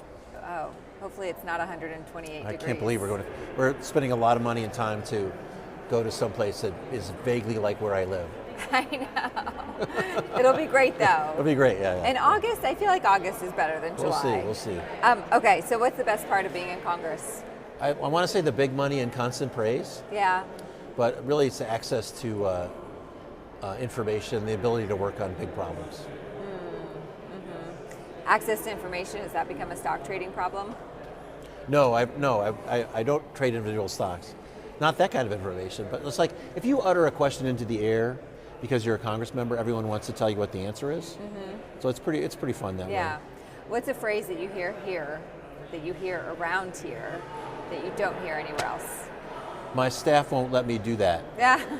It's the biggest BS I ever hear. My staff won't let me do that. Like we blame our editors. Yeah. You blame your staff. Well, you actually report your editors. Yeah, that's true. The staff reports to me. My staff won't let me do that. Oh my God, drives me crazy. Oh my gosh. Congressman Scott Peters, thank you so much for joining us today. Thanks, Leanne, it was fun. And stay tuned, 5:35, we'll be right back. You're watching 5:35, and we'll be right back. He is what your show is called, The Decider. It's Washington's hottest new show, and it has the Beltway buzzing. Americans, they know BS when they see BS. Pulitzer Prize-winning journalist Brody Mullins. Is this era ending and is a new era beginning? And veteran strategist Lisa Camuso Miller. Have you ever had to tell a client no? Talk to the biggest and most influential players. We wanted $1 million. He said done. Rewriting the rules of influence. Business is going to be on the ballot. Congress needs to do their job. They become lapdogs rather than watchdogs. The people who never talk. That's such a good question. Talk to them. It was kind of fun, actually. It's Washington's only show by and for insiders. Welcome to the Deciders. Watch weekly right here on 535. I work hard. My dad worked hard. That's where I got it from. What I take home is my future and my kids' future. And if I can invest in companies, they're going to reflect my principles, what I believe in. So why would those companies hire outside people to tell them to embrace principles I don't believe in? Congress must protect the financial future of Americans from the foreign-owned duopoly that answers to no one. I enlisted as a medic to be there to help my patients, and after an injury, I found myself as a patient. I experienced post-traumatic seizures. Depression is a big one that comes along with it, PTSD. So I pursued my PhD in neuroscience and regenerative medicine. The coalition has helped fund my academic pursuits. They genuinely care about helping the vet in whatever way that they can. Through supporting the coalition, you're supporting some of the veterans that have the biggest needs. Visit saluteheroes.org to learn more. There are moments that shape an organization's future. A policy shift, a crisis or investigation, a market shock. When that moment hits, the clock starts. Markets move in minutes. Regulators, employees, and customers respond instantly. Narrative helps leaders respond with pace, engage stakeholders with precision, and position brands with perspective. So when challenges emerge, you can navigate complexity and lead with clarity before the narrative is defined for you. We are Lions International, one association of global volunteers, one foundation for humanitarian grants, shaping the future, one act of kindness at a time. We are on a mission to improve health and well-being, to strengthen communities, to serve a world in need. We are Lions International. To learn more, visit lionsclubs.org.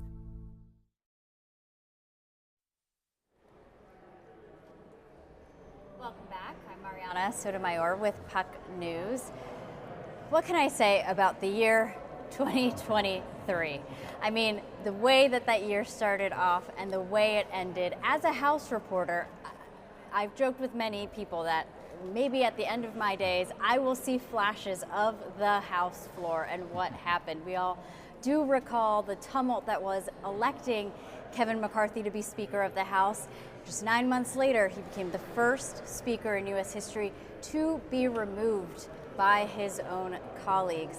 And we all remember the 3 weeks it took to elect the current Speaker, Mike Johnson. There is probably nobody better to talk about all of that, what it takes to become Speaker of the House and also keep a conference together than John Legansky.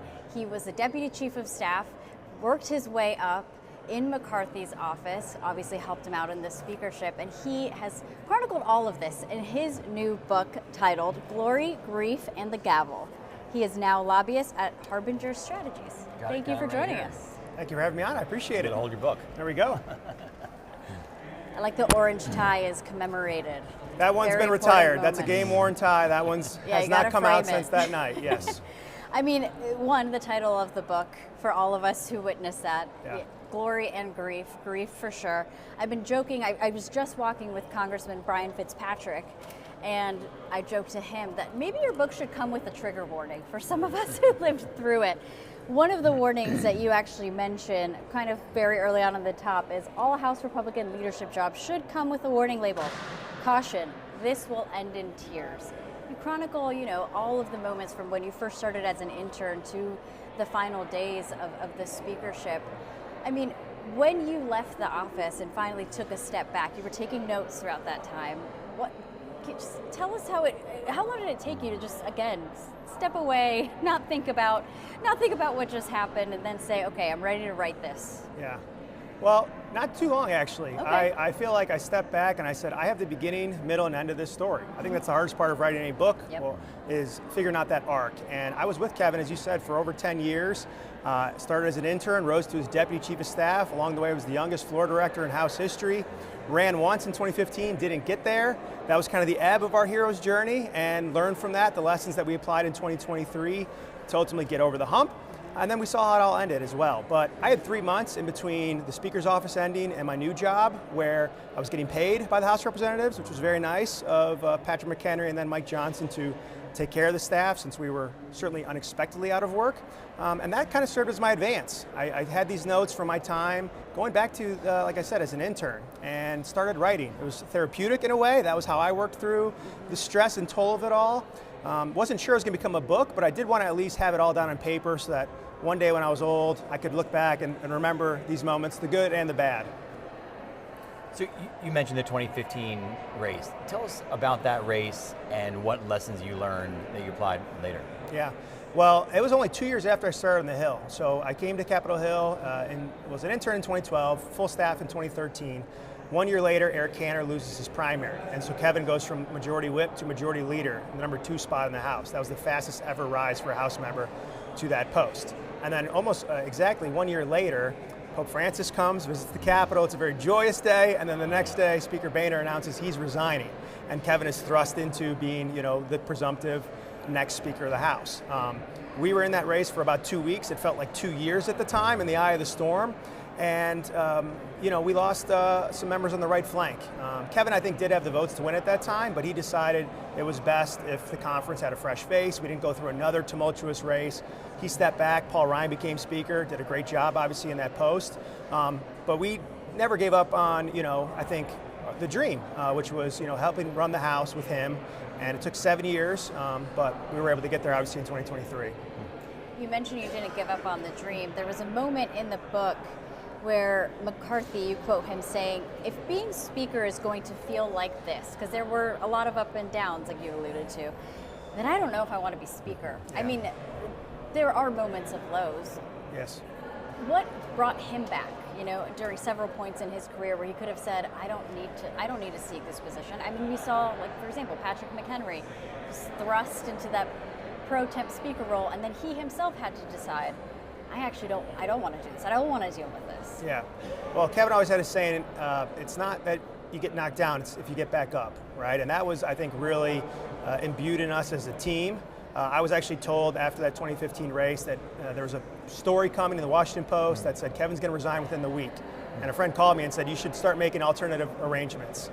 That never crossed my mind, that never crossed a lot of our staffers' mind. We believed in our boss, and again, that resilience, that persistence.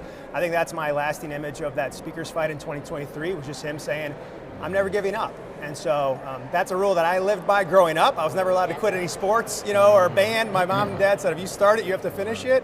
We had that mentality, and Kevin did so much for the party over the years, recruited more Republican women, minorities, and veterans than ever before in our history to serve.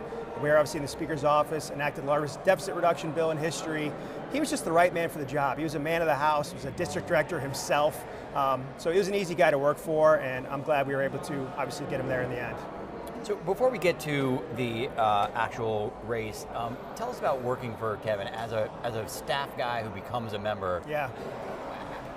How did that help him work with his staff? Yeah, well, I refer to him throughout the book as Kevin, which my editor's like, shouldn't we call him McCarthy? I said, no, he made us call him Kevin, which is very different than I understand his predecessor was, Bill Thomas. He was Mr. Thomas. He's still Mr. Thomas to everybody that worked for Mr. Thomas. Kevin was much more down to earth. Again, as you said, a staffer from the start, but just a guy that engendered loyalty. I've told this story before. I had an accident on one of those Lime scooters in town. Careful, scooters kill. I broke my nose, I broke my thumb, and the first call I had out of surgery, it was a session week, was Kevin McCarthy. Before my mom even, he said, how's my guy doing, I said, shouldn't you be whipping a vote right now? He also called my dad the morning after he was elected alderman in our little town in western Chicago. The same day, Kevin was hosting the Taiwanese president at the Reagan Library. And I said, don't you have bigger fish to fry? He said, no, I want to call your dad. This is a big deal. So he did that kind of stuff for obviously us, but also you can talk to any member up on the Hill. They have that story of him calling and wishing their kid a happy birthday or sending them, flowers for graduation or a wedding. He got this place. He loved this place. And that went down to, again, our staff, but even the institutional staff of the House. They still tell me in confidence he was their favorite speaker. So let's get into the infamous year of 2023. I mean, Sure. There was obviously a lead up. You all wanted to win the majority. We're hoping for a big majority. It turned out to be a little smaller, just a 5-seat majority, but still a significant one. And the Freedom Caucus for years has been a thorn in leadership's side. We remember that they were a reason why Boehner and also Paul Ryan, after him, ultimately decided to step away rather than face a motion to vacate vote. But first, McCarthy had to become Speaker. And, one moment that I remember, a lot of reporters hanging out of HC5, those brick hallways, just waiting to see, okay, what's going to happen? And we knew that so many members were annoyed with him, wanted to make demands of him, and that really frustrated the rank and file. And I think that was the first time that I remember many rank and file members saying, well, why don't we punish members? Why don't we limit what the Freedom Caucus or some of these other more aggressive colleagues who aren't really acting like colleagues, why don't we put limits on them? There's a very delicate line, right? And I think that's still something that Republicans talk about today. Do we punish members, but could there be a backlash? I'm sure that's something that was discussed time and time again. What's your perspective on that? Because it's possible that even House Democrats, if they take the majority, could have a very similar rebellion. Yeah, well, great question. I think this is the facet of the House we're going to have to grapple with for many years to come, right? The battlefield has shrunk so much. When I came to D.C., it was like 70 members with the swing seats. Then it was 35, then it was 15. It could be less than that in this next election. So whoever's in the majority next year, it's going to be very, very tight. We dealt with that in a way where we set up what we called the 5 families. We said, you guys have to talk and hash it out together. Leadership can't come up with a plan on Monday, get shot down on Tuesday, have the rule fail Wednesday, and now it's Thursday and you all want to go home and we haven't gotten our work done, right? So that was a give and take. I had friends tell me in previous speakers' offices, same thing. Why do you have these guys on the Rules Committee? I can put 9 loyalists on the Rules Committee. I can put Patrick McHenry up there and Garrett Graves, and we could pass all these rules, and then they fail on Tuesday. You're seeing it this week in the House. You saw it last week in the House. It does you no good if everyone's not, there on the takeoff and there on the landing. And so that was our perspective, was you got to bring everyone in. You got to have them feel like they're a part of the decision making. And even if they don't agree with the play call at the end of the day, they'll at least see where you're coming from and they can hopefully stick with the team. So I'm not one. We did debate that at the end.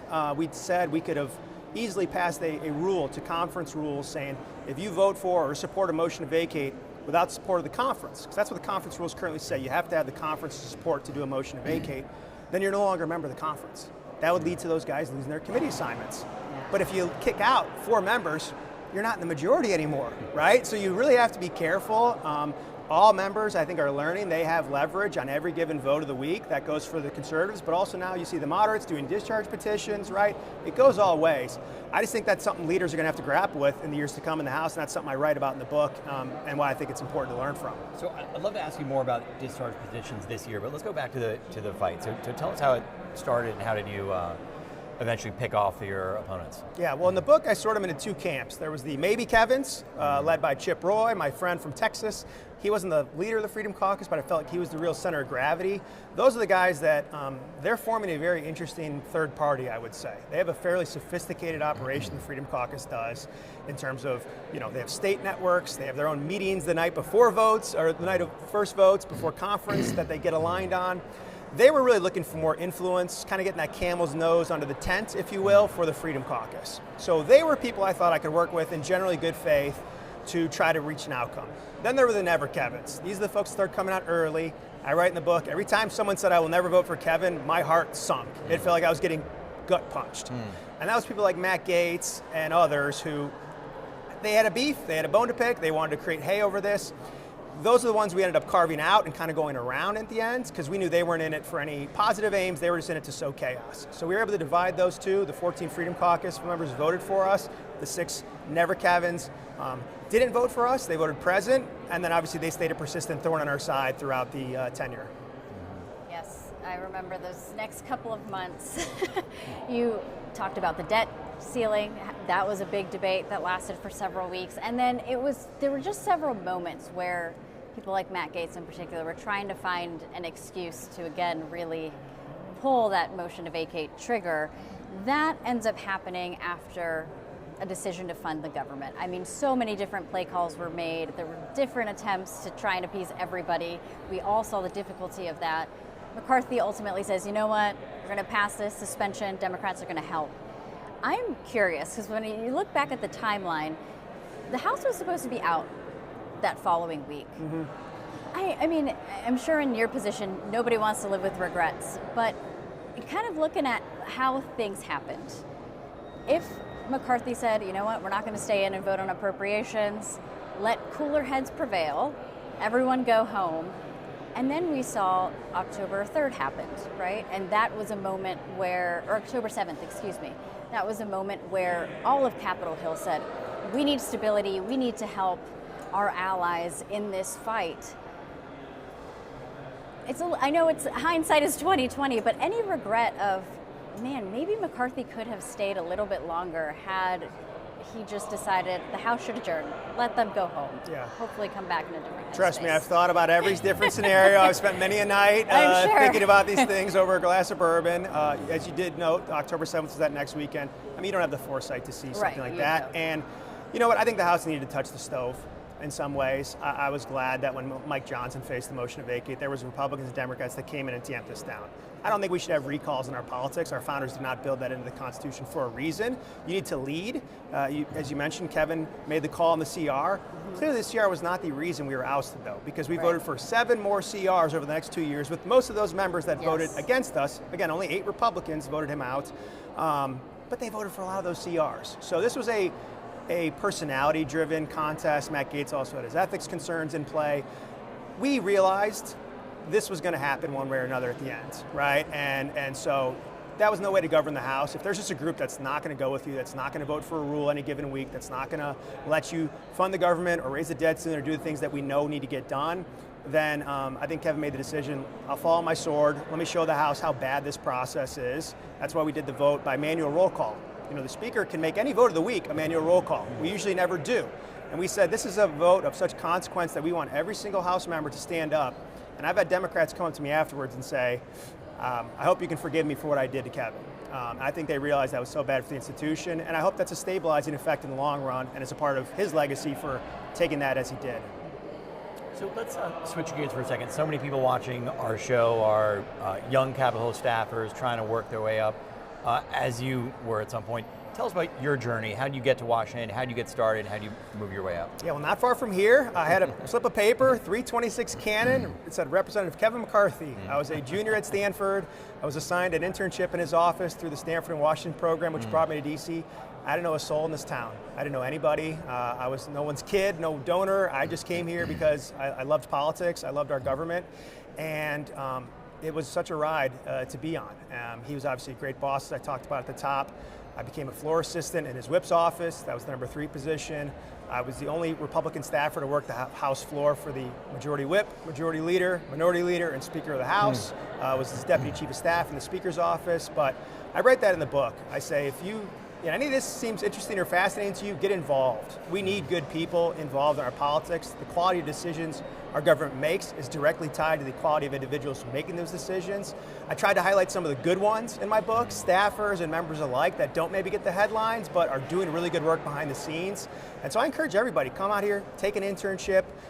That was my path. I happened to just fall into a really great office and spent 10 years there. I never would have imagined, but it led me to so many good things. Introduced me to my wife. I met her at Speaker Ryan's Christmas party one year. We have a daughter, another kid on the way. So take the leap. You won't regret it. You know, something that I've heard from campaign strategists, but as well as a lot of leadership offices, doesn't matter if it's Republican or Democrats, when they're assessing the House, there's this prediction that we will continue to be in these very narrow majorities. Redistricting, there's going to be less swing districts, right? That's just possibly going to be a reality.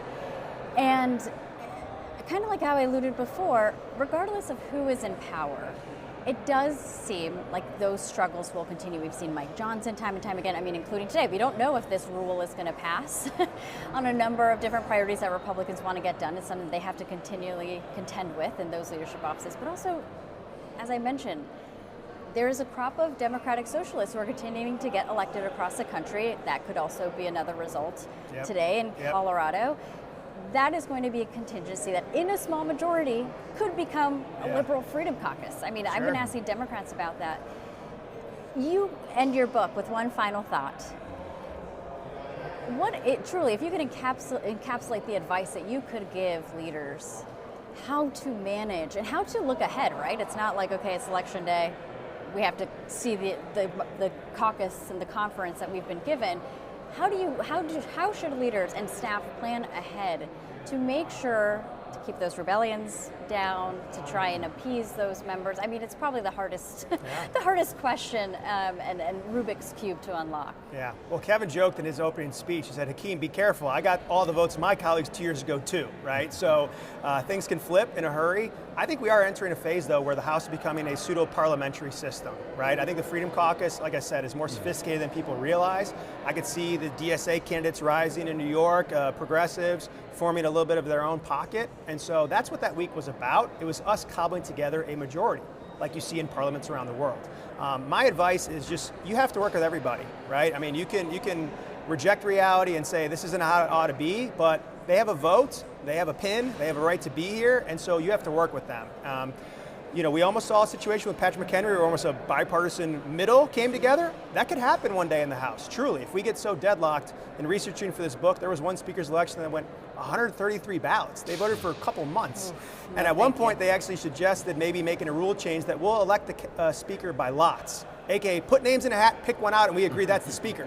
I don't think we got that close, but you could see that. And so, I had relationships across the conference. Kevin had relationships across the conference. I think as long as you understand people are coming at it, hopefully from good faith, which again, that was our problem. We had a group that was not coming at it from good faith, but you got to work together. The days of leadership, having an iron fist, in my opinion, are gone.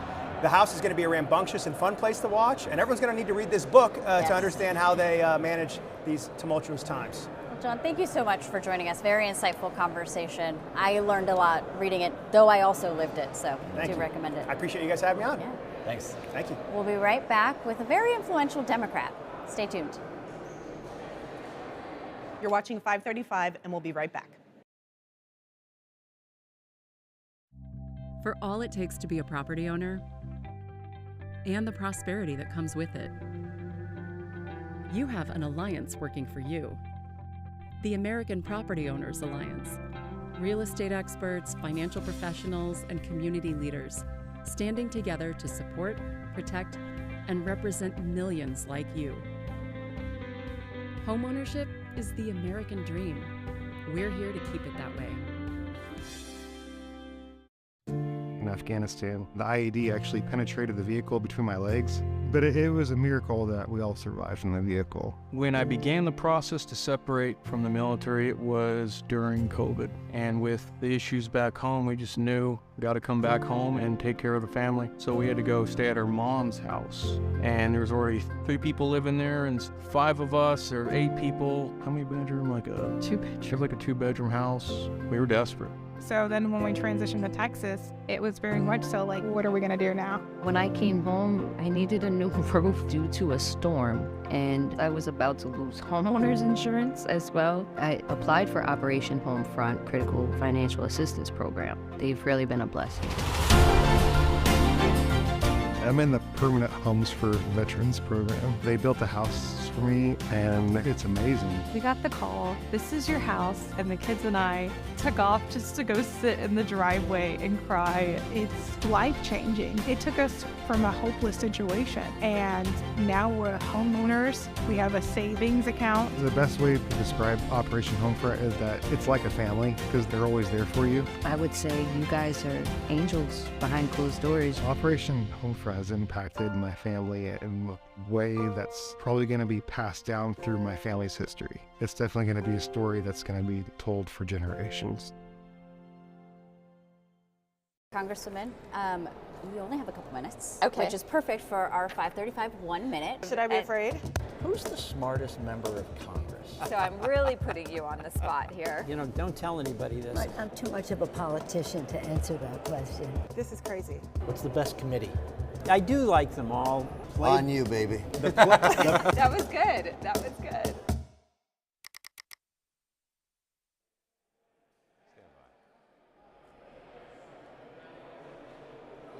Back on 535, I'm Scott McFarland, joined now by Democrat Brendan Boyle.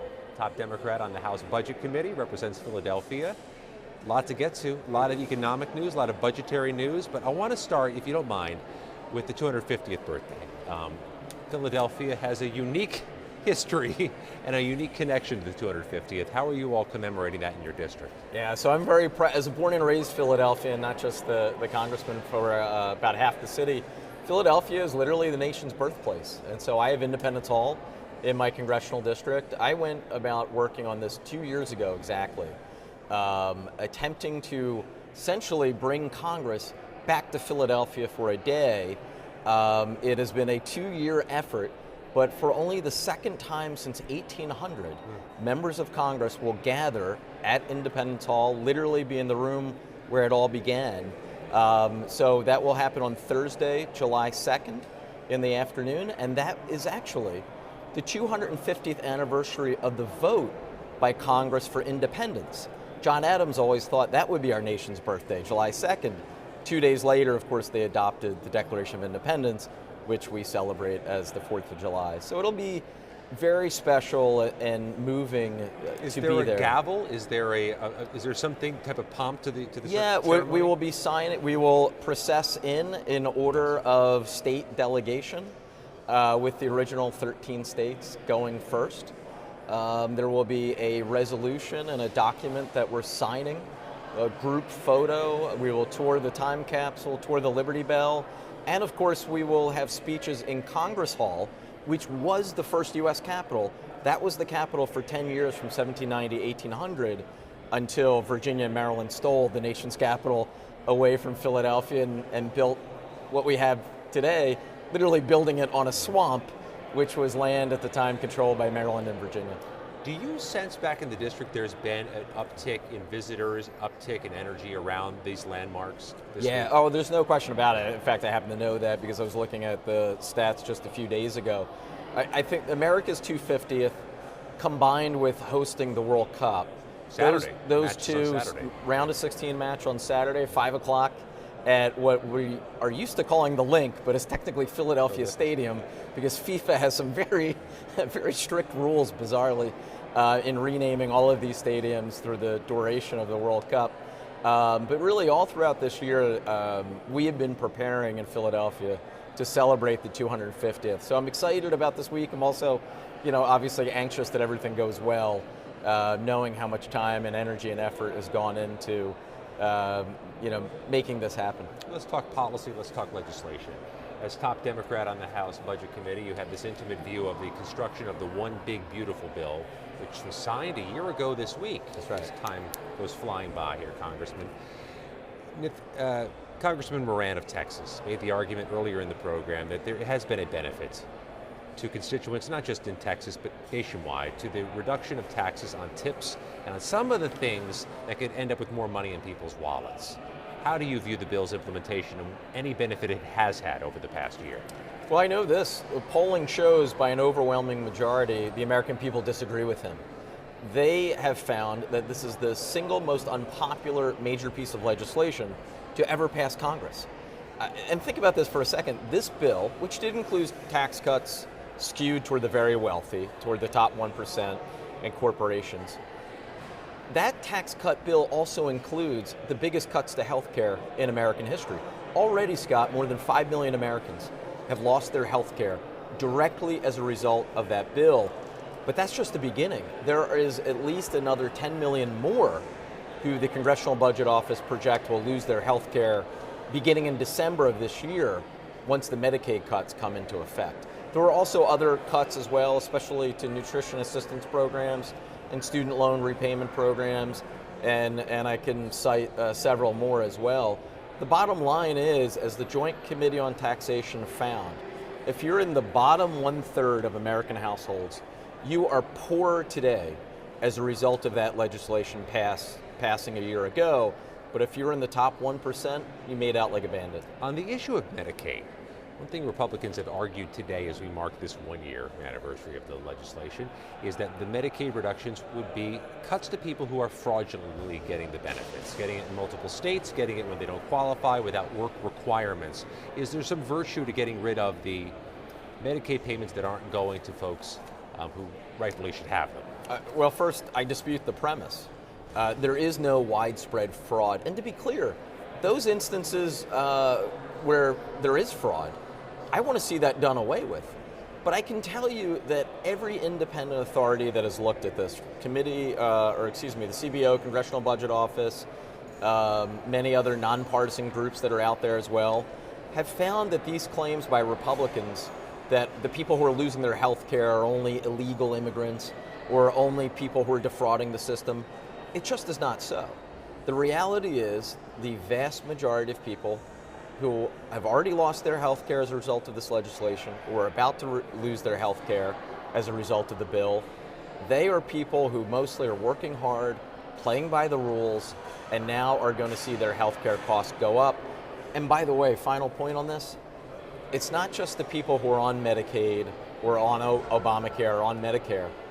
It is the rest of us who may have our health care through a private employer plan who are now going to see our healthcare system squeezed and cost shifting, basically making our costs more expensive to make up for the cuts and the money that they're losing from those programs. Was there an argument to be made, though, letting those tax cuts expire a year ago would have caused quite a bit of damage, not extending the tax cuts that were extended through the bill? Well, let's not forget that, and I was involved in a lot of these markups, being the ranking member of Budget Committee and also being on the Ways and Means Committee, including a markup that lasted 18 hours, starting at 2 o'clock in the afternoon and not ending until 8 o'clock the following morning. Amendment after amendment was filed by Democratic members, including one for me, that would have said we're extending the full tax cuts for everyone who makes under $10 million a year. Republicans voted no, Democrats voted yes. We then had an amendment that said, okay, everyone under $1 billion, you will see your tax cuts extended. The Republican majority still voted no, while we were voting yes. So their disingenuous argument that we would have allowed taxes to go up on working class people or lower income people just isn't accurate. Look at the actual vote. Let's talk a bit about the debt ceiling. You have been active in pushing legislation to either eliminate or overhaul the debt ceiling. Tell us what you're trying to do. Yeah, so as I take a step back, I've been here 12 years now, and I've observed that there have been two main drivers or instances that have been chronic that have caused real pain and dysfunction here and have stopped other things from happening. The first is the nonstop fight to avoid government shutdowns, and we face that annually. But then the second, which we seem to face maybe every other year, is a fight over raising the debt ceiling. Now, we have had this concept of the debt ceiling ever since about 110 years ago. Came in as a bit of an accident of history related to World War I. I won't bore your viewers about, but maybe I don't think they'd be bored, but I understand. Yeah, but it did not. There's a whole fairy tale that has grown up around the debt ceiling, that somehow it came from the Founding Fathers in Independence Hall in Philadelphia, that they were concerned about debt. Nice fairy tale, totally untrue. Actually, it was a quirk. We were about to enter World War I, and the Department of the Treasury wanted authority. Instead of getting authority from Congress for each specific debt, they just wanted the greater authority to pay these debts capped at a certain limit. So that's actually how the debt ceiling came into existence. And for most of the 20th century, it was raised routinely because, of course, the decisions on revenue and spending had already been made by previous Congresses. This was essentially, we already used the credit card. It's a month later, we're getting the bill. The question is, now are we going to pay the bill or not? It wasn't until 2011, the Tea Party Congress, that decided, hey, wait a minute, we can actually use this for leverage. The credit rating fell down that instant. The first credit downgrade in American history. We have now had 3 credit downgrades, all related to this brinksmanship over whether or not to raise the debt ceiling. So my legislation, the Debt Ceiling Reform Act, actually comes out of, it was inspired in a sense by the way that the ultimate resolution of the 2011 showdown took effect. And it basically says, look, the Treasury Secretary will have the ability to raise the debt ceiling unless Congress votes to block it. So Congress would still have authority. It just would avoid the pitfalls that I increasingly worry we face, that God forbid a future Congress doesn't raise the debt ceiling. And in that case, economists, whether conservative or liberal, agree, overnight interest rates would skyrocket 1,000, 2,000%, credit markets would seize up. Imagine overnight if you have an adjustable mortgage rate and you go from 6.5% to 26.5%, or you can't get financing at all. Those are the sort of things that would happen if all of a sudden the world now had serious questions about whether or not the United States was going to honor its full faith and credit. How does the congressional mechanism work in this for the 535? How would they have an ability to leverage their votes on this issue? It would have to pass the House and the Senate and be signed into law by the president, so it would be a pretty high threshold, right? But I wanted to retain that statutory authority for some sort of unforeseen situation that I can't envision at the moment. The bottom line, though, is just to attempt to take the politics out of this. Donald Trump has already expressed not necessarily support for my specific bill, but support for just getting rid of the debt ceiling altogether. One other aspect, though, of this that I want to make clear, Scott, This does not in any way mean that I'm indifferent on the issue of deficit and debt. I am increasingly worried that this place is not taking deficit and debt seriously, that really neither political party has much of an appetite to deal with this issue. And while it's not a major issue facing us right now, you look at these projections of the 2030s, you look just 5 years out, 10 years out, we are really going to be in a very difficult situation as our debt to GDP is now north of 100%. Would that mean necessarily cutting entitlements is the only way to get after it? No, there's a great misnomer and a sleight of hand, frankly, that some conservatives out there who have never believed in Social Security and Medicare to begin with, there's a sleight of hand that they practice when it comes to this. Social Security does not add to our deficit and debt, period. It is off budget, has its own financing mechanism, and in fact it has run a surplus for most of its existence. The Medicare trust funds similarly are also administered off budget. Really, the problem is, frankly, we have too little revenue for too much spending, independent of Social Security and Medicare. The Budget Committee has had an opportunity this Congress to have these conversations. Are you having enough hearings? Are you doing enough meetings? Is the committee active enough in this space? Well, I would point out that literally 1 year ago in the bill that we were just talking about, that is massive tax cuts for the rich and the biggest loss of health care in American history. Oh, by the way, there's one other negative aspect of it. It added $3.8 trillion to the deficit and our national debt. So a lot of times some of my Republican friends on the other side of the aisle like to wax poetic about our debt. Well, here they just voted for a bill that is actually the single biggest increase in our nation's debt compared to any other piece of legislation in our history. So I would say, yeah, the Budget Committee has acted on this issue in this term. They've made it far worse. Moving forward, though, as I look forward to the next Congress, we do, on a bipartisan basis, need to begin to solve this problem and put us on a sustainable trajectory, which we just are not on now. Let's talk quickly about the Supreme Court ruling on birthright citizenship. I mean, just like any member of Congress, it has some impact on your constituents, on your district. I had a Republican earlier in the program say this maybe gives Congress a nudge to pass some type of law to strip birthright citizenship in America. What did you make of what the Supreme Court did, or at least the basic premise of what the Supreme Court's done here? Well, I think the Supreme Court got it right. I speak not only as a member of Congress, but as the son of an immigrant. My father and my mother's parents were born elsewhere and came as immigrants to this country believing in the American dream.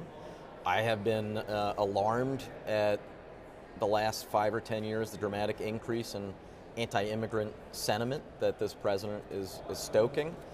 We haven't seen this sort of anti-immigrant rhetoric and ugliness really since the 1920s, a period in history that actually has a lot of echoes to today when it comes to isolationism, protectionism, and nativism. Unfortunately, those three isms we're experiencing again in the 2020s.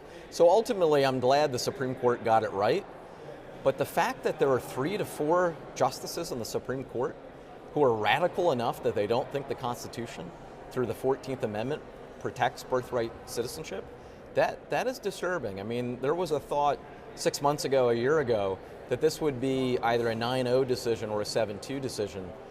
So we should all be worried about more than a few justices on this court.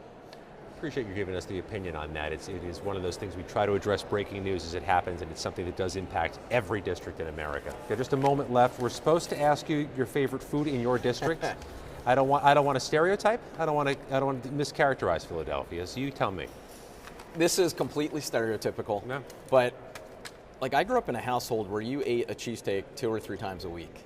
And every real Philadelphian has their favorite local place in the neighborhood. It's not necessarily Geno's or Pat's or the tourist spots. Those are the tourist spots. Yeah. So actually, you know, if the worst were to happen and the Trump DOJ really got creative, and I was facing my last meal, horrible hypothetical now that I think of it, but I were facing my last meal, Scott, Philly cheesesteak would absolutely be the meal. And please, To any national outlet out there, please stop calling it a steak and cheese. That is a violation against my culture. Oh, it's a violation against everybody's culture. What's the cheese you put on top of it? I actually go back and forth. I sometimes do the whiz. I'll sometimes do different kind of cheeses. There's some people who are very specific on that. Sometimes I'll have fried onions, sometimes I won't. Depends on my mood. We could be inclusive of But everybody in the definitely district. not. I will say this, political. Definitely not Swiss. Yeah. That was the mistake that John Kerry made in 2004. So, Brendan Boyle, Congressman from Philadelphia. Good luck Thursday with the event. Thank you very thank much. you. Thank you. That is it for 535. Hearing no objections, we will gavel out for the day. We're back here tomorrow with another busy day in the U.S. House. I'm Scott McFarland, and thank you for watching.